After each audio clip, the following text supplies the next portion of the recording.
It is only fitting with the Clasico right round the corner that we compare two of the best players to have ever played the game. Pepe versus Piqué. I was going to say Xavi versus Neymar. Yeah, that's pretty good. And they're on the same team. I know. All right, so of course we have to compare Ronaldo versus Messi. And everyone knows that they're comparable, and everyone knows that that basically on the way they've been playing this season that they're very close. But we wanted to just emphasize first and foremost how they compare in this game, which is the El Clasico, which is the most watched game in the world in its time right now, and everyone, no matter what you're doing, stops to tune into the Clasico, and it will be on at 1 p.m. Pacific time, so we don't have to wake up at crazy o'clock to watch it, which will be great, and we will be covering it, so make sure to check a recap of that. But let's bring up the first of our many graphics here. So Ronaldo versus Messi, this is just in the El Clasico. So of course Messi has got more minutes played than Ronaldo at the moment, 2,530 minutes played to Ronaldo's 1,838, 21 games to 28. One is clear difference. Messi has won 14 games, Ronaldo has won 5 out of his 25, so Messi takes the lead there in terms of his ratio. Games won to played. And drawn, 6-7, pretty close. Lost, Ronaldo's lost 10 and Messi's lost 7. And this is a big one. This is what we talk about. So 29 team goals have came from Real Madrid's end since Ronaldo has played.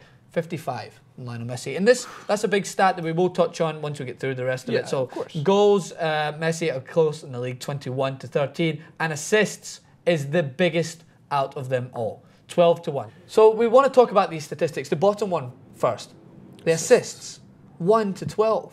Distribution. Like, Lionel Messi is the reason why everyone has said he's the best player to have ever donned a pair of boots, taking words from Gary Lineker for about the 18th time. But they were powerful words because he brings in his team around him. 12 assists in the Clasico of 28 games, on top of 21 goals scored, is fantastic. It is unbelievable. I guess, so one of the things that I'm curious about with Messi is that, so his 12 assists, now he's got the likes of Neymar, he's got Suarez, and Ronaldo's got the likes of Benzema and James Rodriguez, and they got stacked teams, both these guys. Does Messi just seems, like this is the number one stat that I do agree stands out. It's not so much the goal scoring, it is the distribution. Yeah. It's the ability to be okay with not needing to put the ball in the back of the net and constantly, as I said before, thread passes and make your teammates better, to elevate your teammates to the next level. If there was no Neymar Suarez in the equation, and to even out the balance, if there was no Benzema James Rodriguez in the equation, does Messi still, could he take any 19, 20-year-old and make them into as good as a Neymar? The thing about Messi is doing right now is Messi has been part of this sculpting process, which I continue, you call it the Barcelona pumping, but I want to talk about Barcelona and how well they sculpt players, because they bring in players to work alongside legendary players. So Rakitic and Xavi is a clear example. Messi and Neymar is a great example. Messi is helping sculpt Neymar the way that Ronaldinho helped sculpt Messi. That's when Ronaldinho was there. He was the best player in the world. Messi was frighteningly good at his age, but Ronaldinho was the man for Barcelona during his prime, and he would bring Messi up to his level. And Messi is now doing the same thing with Neymar, and it's this separation factor. Is that I think if you take Ronaldo's goals away from him and you have him playing in every game, people start to think there's a problem with Ronaldo. You think he's not scoring as much, there must be an issue. Whereas Messi, you take away his goals, which he didn't have.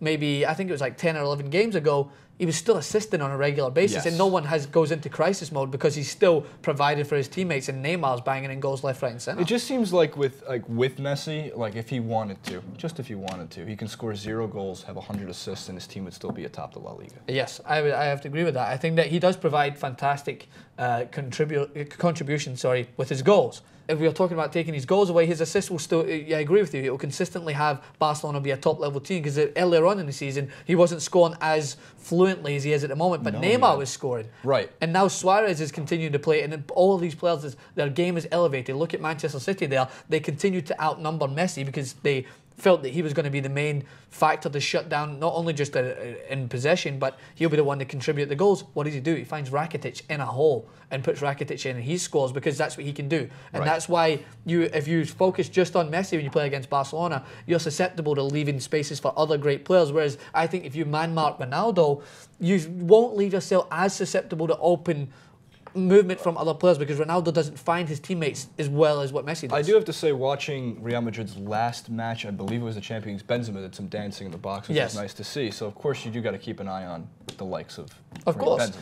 And it could be, going into the Clasico, and a little prediction beforehand, if you mark Ronaldo and you try to neutralise his dribbling ability, then you have to deal with his heading ability because he's amazing in the air and scoring a lot of goals. Tall. His physical ability. So we're not taking anything away from Ronaldo. On a footballing basis, on just sheer gift talent, Messi is better. Messi brings in a lot more people around him. He is a greater team player. On physicality and just outright strength, it's Ronaldo. And he has to be taken with the same caution as Messi because he can affect you he can affect the game so easily. And in the game of in the Clasico this weekend, Ronaldo is in a prime time to lift his team at the moment, and this is a great example because they had lost against Schalke. They still went through. They managed to regain some hope the next week in the La Liga, but this is a big turning point. So this is going to ask a lot of questions of Cristiano Ronaldo on whether he can live up to this constant competition that everyone has been pitting against each other for the last 4 or 5 years. I have a bold prediction.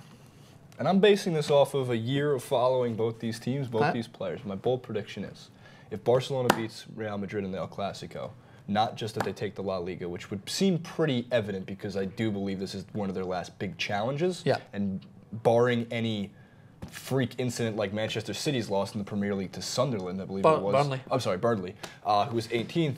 Barring anything like that, they should run away with the La Liga. Yeah. I also believe that will gives them some momentum going forward, and they can make a run at the Champions League. I think it's either they take home 2 trophies this year, or they take home. Well, after a trophy, or those 2 trophies. After Barcelona having a trophyless season last year, it's they're necessary. out for blood. Yeah, they're out for blood this year. And the same thing asks the question about Real Madrid, whether after bringing home the Champions League and just losing out to the La Liga to a great Atletico Madrid team, who we cannot count out, they're now playing Real Madrid in the Champions League, and they're still, well, they've just got leapfrogged by Valencia in the league, but they will still cause a problem to Barcelona and Real Madrid in the La Liga, especially Real Madrid in the La Liga, because they seem to be Real Madrid's kryptonite, as we continue to say. But I have to agree. I think if Barcelona win this game, they get an edge that is so hard to drag back. Like if even Chelsea dropping points in the Premier League against Southampton, I still feel that they have the mental edge over everyone in that league, and they still have that winning mentality that I think Barcelona share, if not have way more than anyone else at the moment, especially in the Champions League stance. They could go on and win both, but they have a tough task against PSG. But as always, we cannot wait to the Clasico, the El Clasico. Oh, is it not the El Clasico, or is it just